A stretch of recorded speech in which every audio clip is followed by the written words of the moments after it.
Vamos a iniciar con el módulo 1, Teoría del caso. Es necesario realizar una discriminación previa entre teoría del caso, argumentación y técnicas de litigación oral, conceptos que muchas veces suelen confundirse.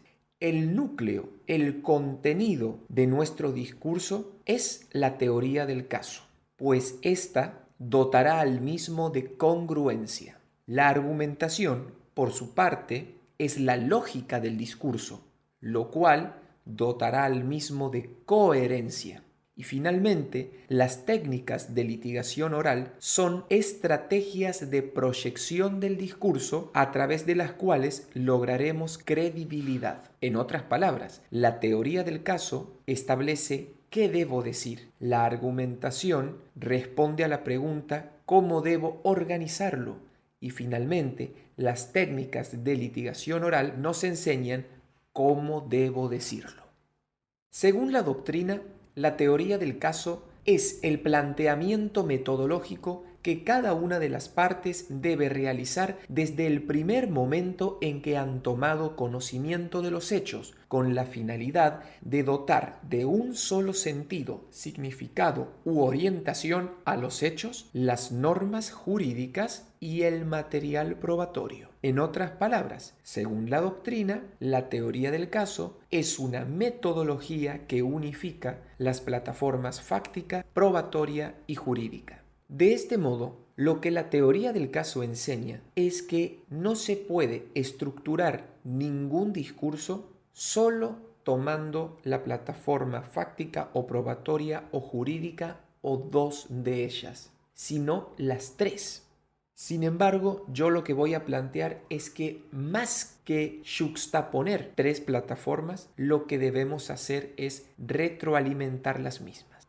Comencemos. Si el abogado solo se centra en estructurar correctamente una plataforma fáctica, pues lo único que podrá brindar al juzgador es una excelente novela policial.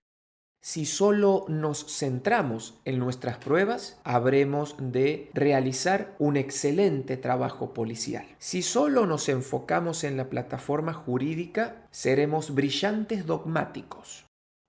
Si logramos conjugar la plataforma fáctica y probatoria, haremos un excelente trabajo de detectives. Y finalmente, si somos capaces de juxtaponer la plataforma fáctica y jurídica alejados de la plataforma probatoria, nos transformará en un abogado versero. De lo que se trata entonces es de no despreciar ninguna de las tres plataformas, pero más aún de retroalimentarlas. Entonces, la teoría del caso es una estrategia de retroalimentación de las tres plataformas. Antes de establecer cómo se realiza esta retroalimentación, es necesario conocer y estudiar independientemente cada una de las tres plataformas. Iniciemos con la plataforma fáctica. Para construir la plataforma fáctica, hemos de valernos de tres operaciones lógicas. En primer lugar, determinar un objeto. Luego, hemos de dotar al mismo de autosuficiencia. Y finalmente, vamos a dotar al objeto de congruencia. Para determinar el objeto, nos centraremos en los hechos relevantes y en el móvil. La autosuficiencia se logra por los métodos de descomposición y muestreo. Y finalmente, a la congruencia arribamos a través de estrategias de omisión y de contradicción razonable.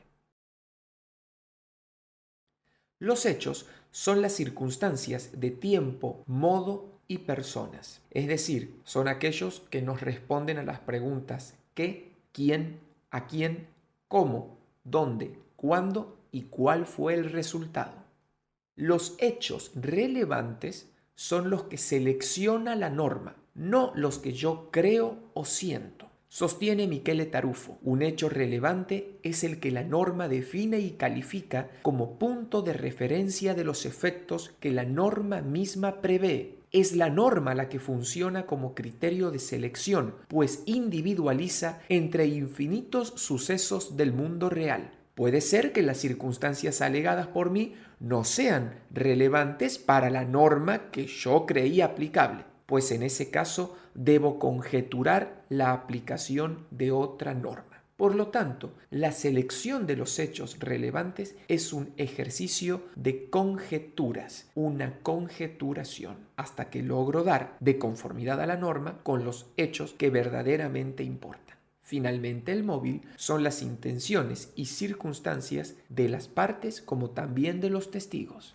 Las intenciones de los sujetos responden a la pregunta ¿por qué? Y las circunstancias de los sujetos son el conjunto de intereses, sus niveles de educación, economía, salud, grado de vulnerabilidad y de discriminación, sus niveles de desigualdad y el contexto de violencia en el que puedan estar insertos. En otras palabras, intenciones responden al porqué y circunstancias de los sujetos es el contexto. De este modo, las preguntas qué, quién, a quién, cómo, dónde, cuándo y cuál fue el resultado se explican con mayor detalle y en última instancia en virtud del porqué y del contexto. El móvil permite asignar valoraciones estratégicas a nuestro discurso a fin de reforzarlo. Veremos ahora cómo es que en un contrainterrogatorio logré que un testigo termine revelando sus prejuicios, es decir, extraí cuál verdaderamente fue el móvil de esta persona.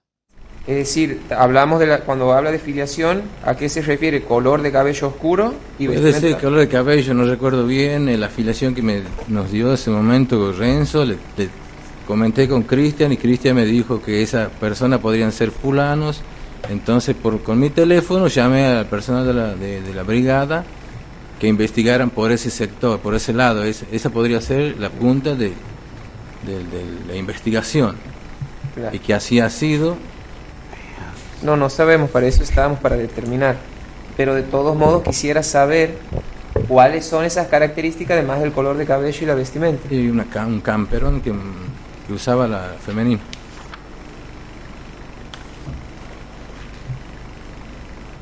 ¿Alguna otra característica que usted lo llevaba a asociar una cosa con otra? Lo llevaba a asociar el lugar de la mochila, lugar donde toman el remis y ¿En dónde y tomaron o sea, el además de eso, todos nos conocemos y sabemos qué actividad desarrollamos más o menos los vecinos. Y el remisero sabe más la vida de todo el mundo. Entonces saben cada uno a qué se está dedicando durante la noche, qué andan haciendo. Entonces todo nos llevaba por ese camino. ¿Y a qué se dedicaba esa pareja?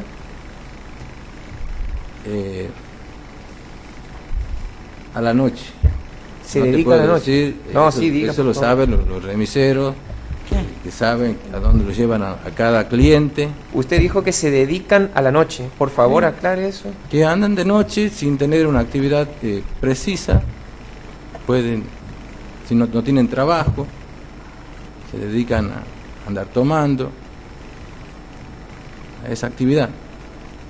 Pero una cosa es tomar y otra cosa es asaltar. Bueno, está bien, que andan en la noche. Esa es la actividad que una persona no tiene trabajo, entonces no tiene horario, no tiene ningún objetivo. No tienen objetivos. Objetivo. ¿Y eso usted lo asocia con el delito? Exactamente.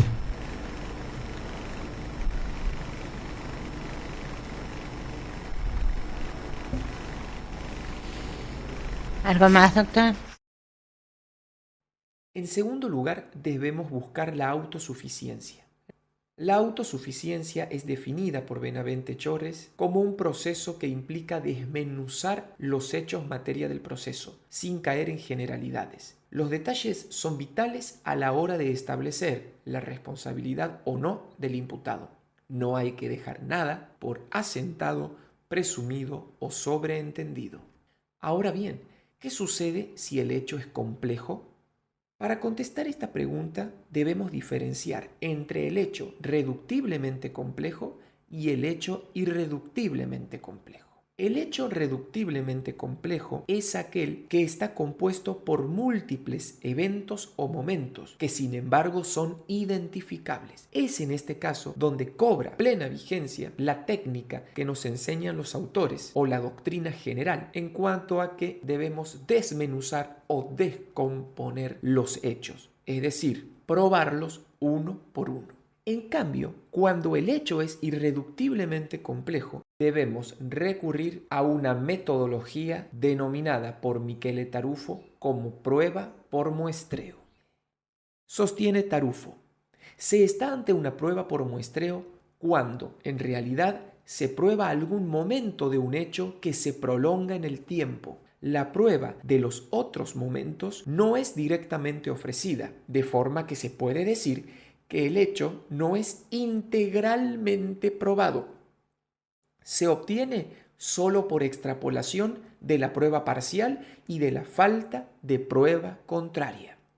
En el caso de la posesión por 20 años, por ejemplo, está claro que no se prueba concretamente cada día de posesión.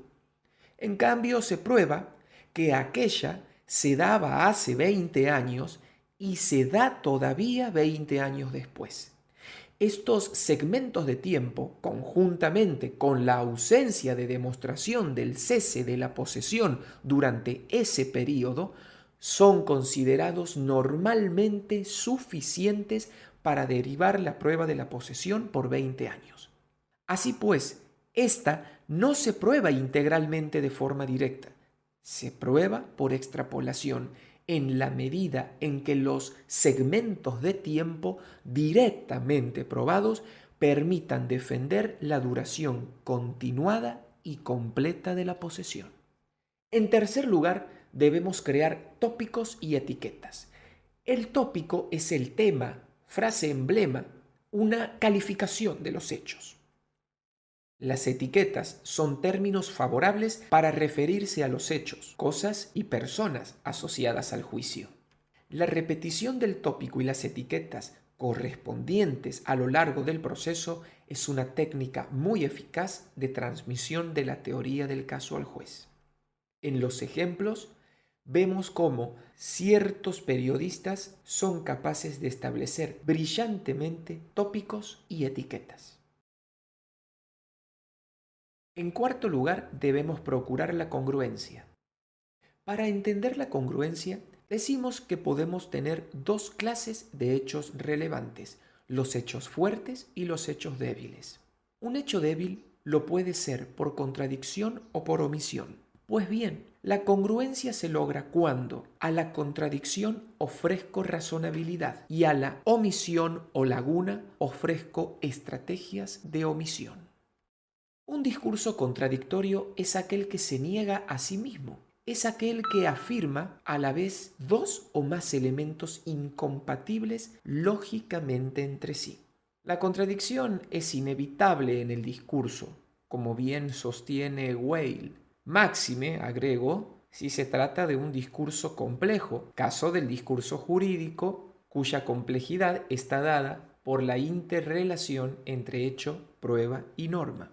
Si la contradicción es inevitable, un discurso no será razonable porque no se contradiga, sino que será razonable en tanto esté protegido de la contradicción. Y el modo más eficaz que yo encontré para proteger al discurso jurídico de la contradicción es a través de las explicaciones imaginativamente razonables, que lo pueden ser por la forma en que se dieron los hechos o por la teoría jurídica aplicable. Veremos entonces dos casos que demostrarán el significado y la importancia de las explicaciones imaginativamente razonables.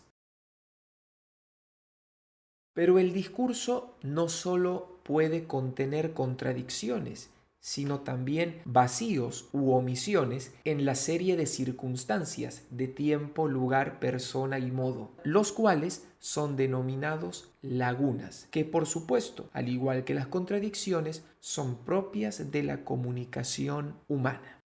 De lo que se trata entonces es de elaborar estrategias de omisión, las cuales están dadas por dos elementos: el llenado de ciertas lagunas a los efectos de impedir que el juzgador decodifique mis lagunas. Soy yo quien debo ofrecer una decodificación propia. Y en segundo lugar, aunque esto es más complejo, la elaboración de un proyecto no explicitado de omisión, espacio que ha de ser ocupado en el futuro por algún instituto jurídico u otra explicación derivada de alguna de las tres plataformas. Carecer de explicaciones razonables para el caso de las contradicciones o de estrategias de omisión para el caso de lagunas puede ser mortal para mi teoría del caso. Y esto lo refleja perfectamente el caso Vélez. En la denuncia ante el Ministerio Público Fiscal dice que ella se desvaneció. Y 2 líneas después dice que ella escucha que él sale de la casa, escucha la puerta y después escucha que él arranca la moto y se va. O sea, estaba desmayada y escuchaba la moto. Después ya en la declaración, ya le advierten los fiscales, obviamente, porque le leen 20.000. Yo también he sido querellante, así que yo también sé cómo funciona. Le advierten las discrepancias en las denuncias previas. Entonces, en la declaración final ante el Ministerio Público Fiscal se ratifican o lo arreglan. Por eso usted, su señoría, nunca va a ver una denuncia ante el Ministerio Público Fiscal y después la declaración ante el Ministerio Público Fiscal que guarden más o menos una coherencia en los detalles, porque las van arreglando, las van puliendo, las van perfeccionando a medida que van pasando las audiencias de IPP y los defensores hacemos notar esas discrepancias. Entonces, ya la declaración, las dos están incorporadas como prueba documental, la denuncia y la declaración. Dice que no escuchó la moto. Claro, le pulieron ahí la declaración. En la denuncia policial dice, no sé por dónde entró, porque la casa estaba cerrada. Ya vieron que eso era una locura. Entonces la declaración dice, entró por la cocina, porque la vivienda no tiene seguridad. Y ya le agregaron el detallecito de la vivienda sin seguridad. Pero esto no tiene ninguna evidencia que lo sustente.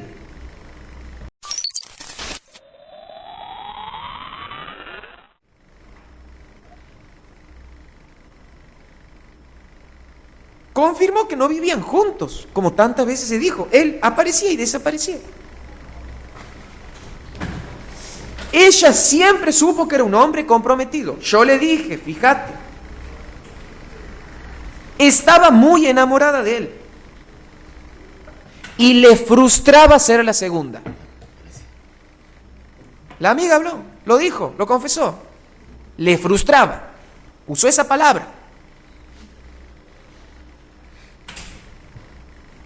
Y ahí viene una frase que a mí la verdad me impactó. Le transmite todo su dolor a sus hijos.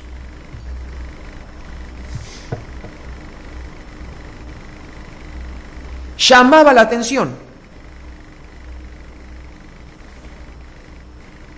Descarta que cuando se haya querido matar Suárez haya sido por culpa de Vélez, porque ella dice, no estaban juntos cuando ella se quiso matar. Justamente se quiere matar porque no estaban juntos. No como se pretendió hacer creer aquí que el suicidio es porque, o el intento de suicidio es porque estaba cansada de los malos tratos. Era una jugarreta más para llamar la atención. Lo iba a ver cuando estaba detenido religiosamente, usó esa palabra, con la esperanza de que cuando salga vuelva con ella. Pero salió y no volvió, y eso la deprimió. Ahí está la gota que derrama el vaso. Las promesas incesantes durante 10 años. Cae detenido, ella lo va a ver como un acto heroico, lo iba a ver siempre. Tenía hasta el carné de esposa para ir al penal. Y él, en agradecimiento por estar ella acompañándolo, le dice, ahora sí me quedo con vos. Y cuando sale, incumple su promesa y vuelve con Juárez. Ese es el punto. Quedó demostrado. En un juicio la verdad surge. Y aquí surgió. Pasemos ahora a la plataforma probatoria. La plataforma probatoria está integrada de operaciones probatorias, también llamadas test probatorios, los cuales he dividido en 4 grandes tipos: el test de legalidad, el test de admisibilidad, el test de pertinencia y el test de credibilidad. El primero es aquel que toma en cuenta las garantías constitucionales y las formas procesales. El test de admisibilidad es aquel que indaga sobre aquellas evidencias y pruebas prohibidas por la ley por razones de orden público o del tipo políticas. El test de pertinencia es la relación lógica con los hechos de la teoría del caso. Y finalmente, el test de credibilidad es aquel que valorará la documentación, la prueba testimonial y los informes periciales. De este modo, el test de legalidad se realiza a través de los filtros de las reglas procesales y de las exclusionary rules. El test de admisibilidad sigue como método la naturaleza del caso. El test de pertinencia toma la metodología del método de numeración. Y finalmente, el test de credibilidad utiliza algún método de valoración, como así también los estándares de prueba. Nosotros estudiaremos solamente, y a los fines de este curso, la valoración de la prueba a través de sus marcos generales, dados por el caso Daubert y también por el CBCA. Pasemos ahora a la plataforma jurídica, en donde veremos los esquemas de la teoría del caso según la teoría del delito.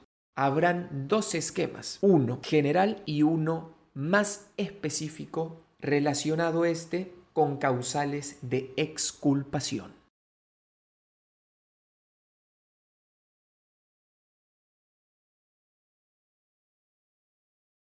En síntesis, la teoría del caso es una estrategia de retroalimentación que se da del siguiente modo. Se define la plataforma fáctica en virtud de la plataforma jurídica. Esta primera vinculación entre hecho y norma nos da el hecho relevante y se realiza a través del método de selección conjetural. En segundo lugar, habiendo obtenido el hecho relevante, hemos de estructurar el hecho creíble y para ello habremos de vincular el hecho relevante con la prueba. Como vimos, esto se realiza a través de 2 clases de métodos, el método de numeración y el método de muestreo para los hechos irreductiblemente complejos. Y finalmente, será menester vincular toda la información obtenida con la plataforma jurídica a los efectos de subsumir esos hechos probados bajo un tipo penal específico, para lo cual hemos de aplicar los esquemas de la teoría del delito.